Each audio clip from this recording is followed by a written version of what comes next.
नमस्ते दोस्तों, जोहार। मैं अभिषेक चक्रवर्ती आप सभी का फिर से अपनी यूट्यूब चैनल पर स्वागत करता हूं। दोस्तों, आज हम लोग इकोनॉमिक्स का अर्थशास्त्र का यूनिट 2 से आप सबके लिए प्रश्न लाए हैं और सभी प्रश्नों का उत्तर देना आप सभी के लिए अनिवार्य है। कोशिश कीजिए हर प्रश्न का उत्तर देने का, ठीक है। यूनिट 2 उपभोक्ता का व्यवहार और मांग से है, ठीक है। Consumer behaviour and demand chapter से है, ठीक है। तो उसमें से कुछ क्वेश्चन सेलेक्ट किया गया है और भी कुछ क्वेश्चंस है जो आगे के वीडियोस में आपको मिलेंगी, ठीक है। दोस्तों, हर प्रश्न के लिए आपको 5 सेकंड का समय दिया जाएगा, ठीक है। तो आशा करते हैं आप सभी प्रश्नों का उत्तर देने का प्रयास करोगे। गलत हो सही हो, हर प्रश्न का उत्तर देने का प्रयास करें, ठीक है। तो बिना किसी देरी के दोस्तों हम लोग वीडियो को शुरू करते हैं। पहला क्वेश्चन आप देख सकते हैं दोस्तों, क्या पूछा गया है। सम सीमांत उपयोगिता नियम को कहा जाता है equi marginal utility is called. क्या कहा जाता है? ऑप्शन ए है आपके लिए प्रतिस्थापन नियम, law of substitution. Option B उपयोगिता ह्रास नियम, law of diminishing marginal. Option C Keynes का नियम, लॉ ऑफ किन्स, ठीक है। तो इन तीनों ऑप्शंस में कौन सा ऑप्शन करेक्ट होगा? आपका समय शुरू होता है दोस्तों अब।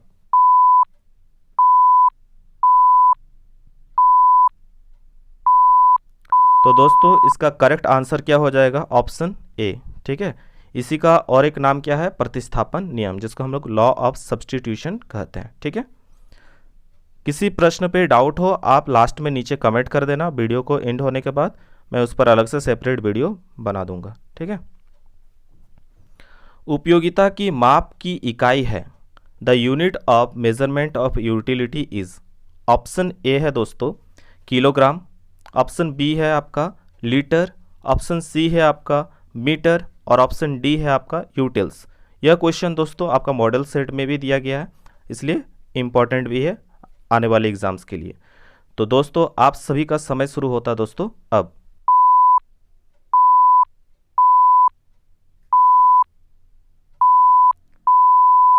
तो दोस्तों इसका करेक्ट आंसर क्या हो जाएगा? बिल्कुल utils is the correct answer, ठीक है। Very good. क्वेश्चन नंबर 3 क्या पूछा गया दोस्तों? देखिए, सम सीमांत नियम के प्रतिपादक कौन है? Who are the proponents of law of equi marginal utility, ठीक है। आपका ऑप्शन है option A Robbins, option B Marshall, option C Gossen और ऑप्शन डी केन्स। दोस्तों आप सभी का समय शुरू होता है अब।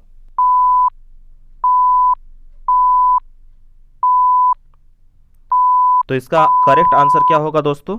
गोसेन, ठीक है। Gaussian is the correct answer. इनका पूरा नाम दोस्तों H गोसेन यानी हरमन हेनरी गोसेन है, ठीक है। और इन्होंने दो महत्वपूर्ण नियम के बारे में बताया था जिससे संबंधित प्रश्न आगे आपसे पूछे जाएंगे, ठीक है। उसको नोट कर लीजिएगा। कोशिश कीजिए, गलत हो सही हो कोशिश कीजिए, बिल्कुल कुछ नया सीखोगे। क्वेश्चन नंबर 4 क्या पूछा है दोस्तों? देख सकते हैं। क्वेश्चन नंबर 4 पूछा गया है आपसे कि किस नियम को गोसेन का प्रथम नियम के रूप में जाना जाता है। Which law is known as first law of Gossen, ठीक है। ऑप्शन ए दिया गया प्रतिस्थापन नियम, law of substitution. Option B दिया गया उपयोगिता ह्रास नियम, law of diminishing marginal utility. Option C दिया गया किन्स का नियम, लॉ ऑफ किन्स। और ऑप्शन डी दिया गया है सम सीमांत उपयोगिता का नियम, law of equi marginal utility, ठीक है। तो दोस्तों आप सभी का समय शुरू होता है अब।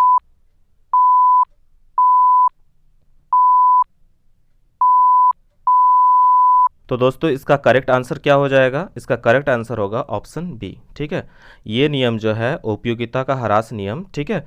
ये नियम गोसेन का फर्स्ट लॉ के नाम से जाना जाता है, law of diminishing marginal utility. याद कर लीजिएगा इसको, ठीक है। क्वेश्चन नंबर 5 क्या पूछा गया दोस्तों? देख सकते हैं प्रश्न संख्या 5 में निम्न किस नियम को गॉसेन के द्वितीय नियम के रूप में जाना जाता है, ठीक है। किस नियम को गॉसेन के द्वितीय नियम के रूप में जाना जाता है? अभी हमने पहला नियम पढ़ा, ठीक है। अब हम लोग देख रहे हैं द्वितीय नियम, ठीक है। Which law is known as second law of Gossen, ठीक है। तो आपका ऑप्शन है दोस्तों प्रतिस्थापन नियम, law of substitution. Option B है उपयोगिता ह्रास नियम, law of diminishing marginal utility. Option C है किन्स का नियम, law of Keynes. Option D दिया है सम सीमांत उपयोगिता नियम, law of equi marginal utility. तो दोस्तों आप सभी का समय शुरू होता है अब।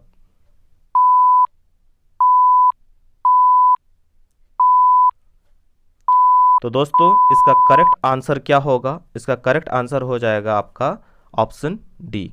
ठीक है, option D is the correct answer. सम सीमांत उपयोगिता का नियम, law of equi marginal utility. ठीक है, चलिए आगे के प्रश्न में चलते हैं। क्वेश्चन नंबर 6 क्या पूछा गया है? किसी वस्तु की उत्पादन मात्रा में एक अतिरिक्त इकाई से वृद्धि करने पर उत्पादन लागत में होने वाली वृद्धि को क्या कहा जाता है?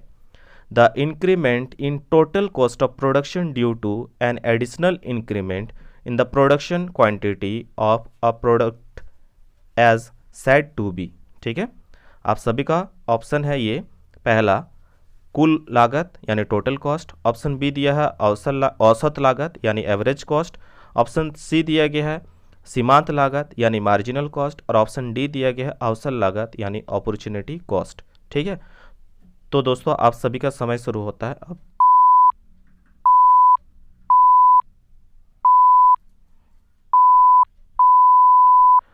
तो दोस्तों इसका करेक्ट आंसर क्या हो जाएगा? सीमांत लागत। ठीक है, जब भी एक अतिरिक्त इकाई से उत्पादन का बात करेगा, ठीक है, एक अतिरिक्त इकाई से वृद्धि करने का बात करें, ठीक है, या एडिशनल इंक्रीमेंट का बात हो कॉस्ट ऑफ प्रोडक्शन में, ठीक है, तो हम लोग कौन सा जानेंगे? यही सीमांत लागत। ठीक है, याद रखिएगा, अगर 1 मार्क्स में पूछ दिया जाता है कि सीमांत लागत से आप क्या समझते हो, तो इस आंसर को भी लिख सकते हो कि वस्तु की उत्पादन मात्रा में एक अतिरिक्त इकाई से वृद्धि करने पर उत्पादन लागत में होने वाली वृद्धि को क्या कहते हैं हम लोग? सीमांत लागत कहते हैं। ठीक है, चलिए आगे देख लेते दोस्तों क्या दिया है क्वेश्चन में। मार्शल के अनुसार उपयोगिता की माप की इकाई है। ठीक है, तो according to Marshall the unit of measurement of utility. ठीक है, ये प्रश्न भी मॉडल सेट से लिया गया है क्वेश्चन दोस्तों। ऑप्शन ए दिया गया है किलोग्राम, ऑप्शन बी दिया गया है मीटर, ऑप्शन सी दिया गया है ऑप्शन ए दिया गया है किलोग्राम, ऑप्शन बी दिया गया है मुद्रा, ठीक है, मनी, ऑप्शन सी दिया गया है मीटर, और ऑप्शन डी दिया गया है यूटिल्स। तो आप सभी का समय शुरू होता है दोस्तों अब।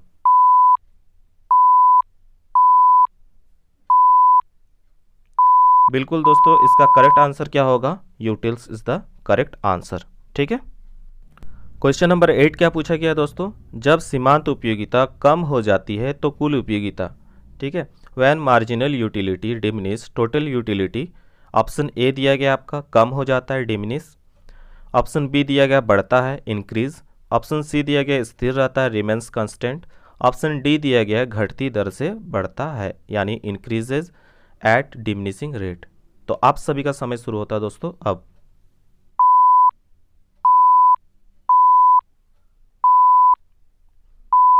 तो दोस्तों इसका करेक्ट आंसर क्या हो जाएगा? Option D is the correct answer. जो प्रश्न दोस्तों आप सभी के लिए आज लाया गया उसमें से कुछ ना कुछ क्वेश्चन आपका एग्जाम में रहेंगे, तो कृपया करके आप उस सभी प्रश्नों को नोट कर लीजिएगा। पीडीएफ दोस्तों आपको टेलीग्राम पे मिल जाएगा आज। ठीक है, चलिए अगले प्रश्न पर चलते हैं। सीमांत उपयोगिता वक्र है, the marginal utility curve is. Option A दिया गया है नीचे की ओर ढलान डाउनवर्ड स्लोपिंग, ऑप्शन बी दिया गया है ऊपर की ओर ढलान अपवर्ड स्लोपिंग, ऑप्शन सी दिया गया है कार्य क्षेत्र वर्टिकल, और ऑप्शन डी दिया गया है क्षैतिज यानी हॉरिजेंटल। तो दोस्तों आप सभी का समय शुरू होता है अब।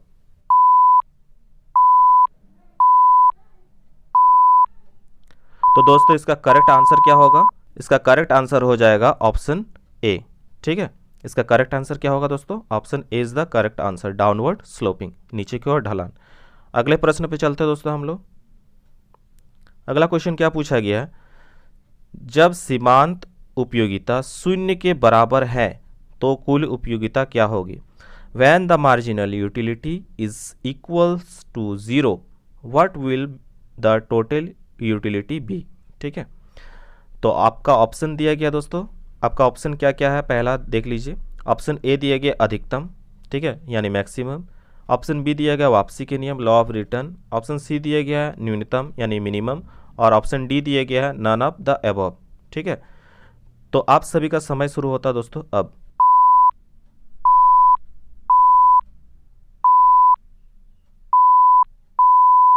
तो दोस्तों इसका करेक्ट आंसर क्या हो जाएगा? इसका करेक्ट आंसर होगा ऑप्शन ए।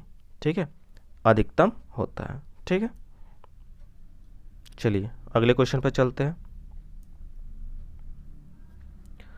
11 नंबर में पूछा गया है, उपभोक्ता संतुलन में है जब सीमांत उपयोगिता डैश है। A consumer is in equilibrium when the marginal utilities are. ठीक है, आपका ऑप्शंस है बढ़ रहा है, इंक्रीजिंग, ऑप्शन बी दिया गया है बराबर, इक्वल, ऑप्शन सी दिया गया है न्यूनतम यानी मिनिमम, और ऑप्शन डी दिया गया है सबसे ऊंचा हाईएस्ट। ठीक है, तो आप सभी का समय शुरू होता है दोस्तों अब।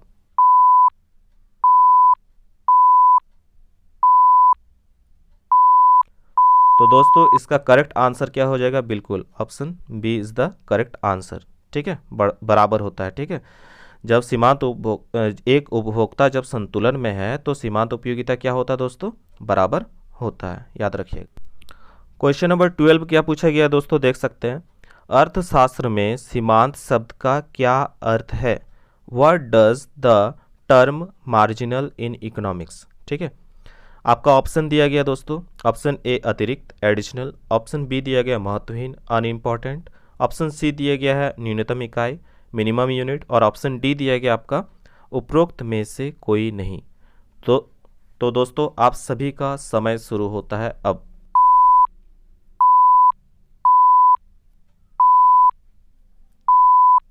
तो दोस्तों इसका करेक्ट आंसर क्या हो जाएगा, अभी हम लोगों ने पढ़ा इसका डेफिनेशन में भी क्या होता है, अतिरिक्त। ठीक है, एडिशनल। चलिए आगे के देख लेते हैं क्वेश्चन, आज के टॉपिक का लास्ट क्वेश्चन। ठीक है, आमतौर पर उपयोगिता किससे संबंधित है? What is utility generally related to? ठीक है, आपका ऑप्शन है संतुष्टि सेटिस्फेक्शन, ऑप्शन बी दिया गया आवश्यक नेसेसरी, ऑप्शन सी दिया गया बेकार यूजलेस, और ऑप्शन डी दिया गया है उपयोगी यूजफुल। तो दोस्तों इसका आशा करते हैं आप लोग सब सही आंसर दोगे। तो दोस्तों आपका समय शुरू होता है अब।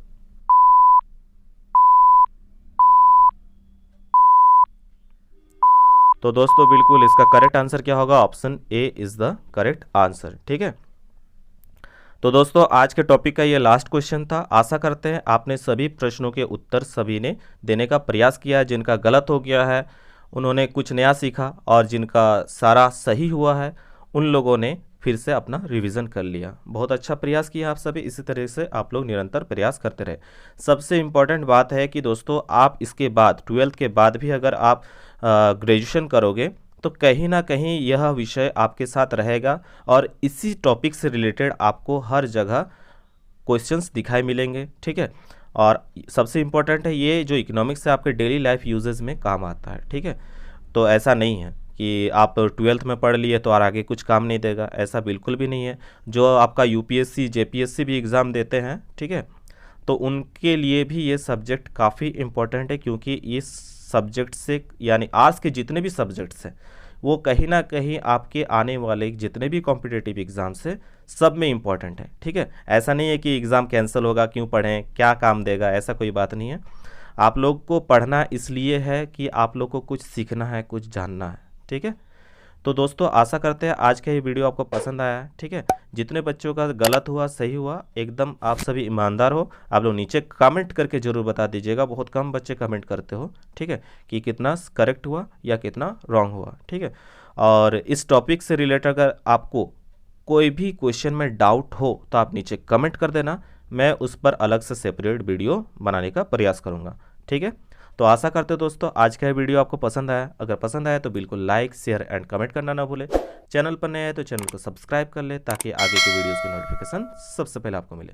तब तक के लिए दोस्तों धन्यवाद, जय हिंद, वंदे मातरम।